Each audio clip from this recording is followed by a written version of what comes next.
Thank you very much, Mr. Jorino. You might be surprised to see somebody from the library sector here, but I can tell you how we're going to be a big customer for this initiative. Running a project here in Brussels which is working with public libraries. It's funded by the Bill and Melinda Gates Foundation, which is also slightly surprising.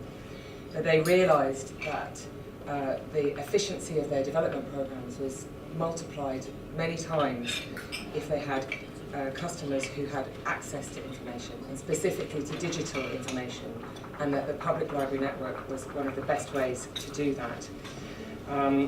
There are about 65,000 public libraries across the EU, and in any one year, over 4.5 million people will go online for the first time in a public library, not somewhere else.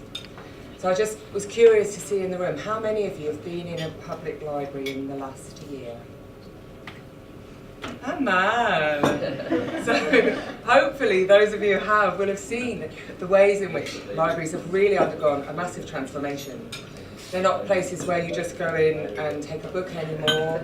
You can find 3D printers, online catalogues, e-books, digital skills training. They're really becoming connectivity hubs, linking new technology to citizens.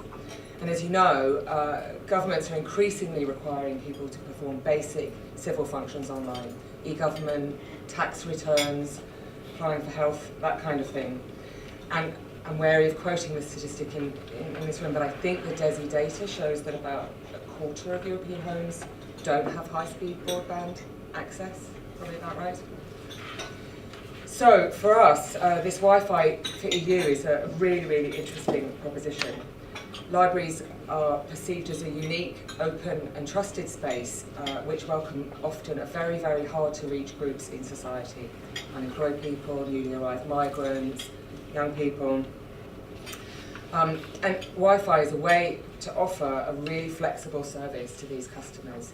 Typically libraries would have a fixed terminal which may be slow, which may be outdated in hardware, and increasingly users want to come in, bring their own devices and get online quickly.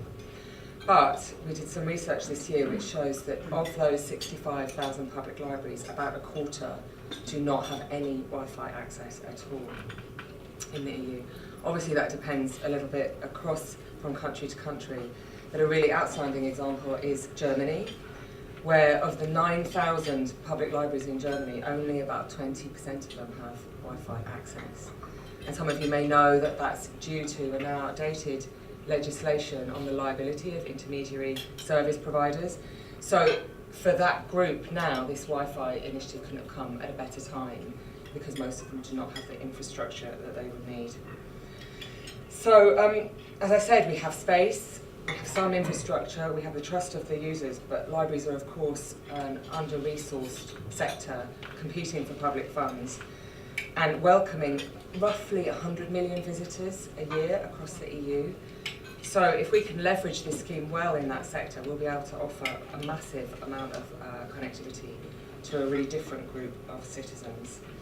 So I want to thank you for the work that you've been doing. On our side, we'll be mobilising the library sector to get engaged with this programme. It's a perfect fit for us because libraries are locally funded and they have excellent and close relationships with their municipalities.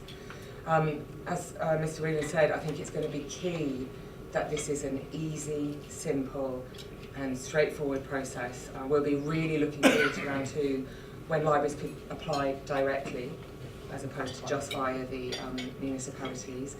I think that the libraries could even play a role in the promotion and uptake of this programme within their communities.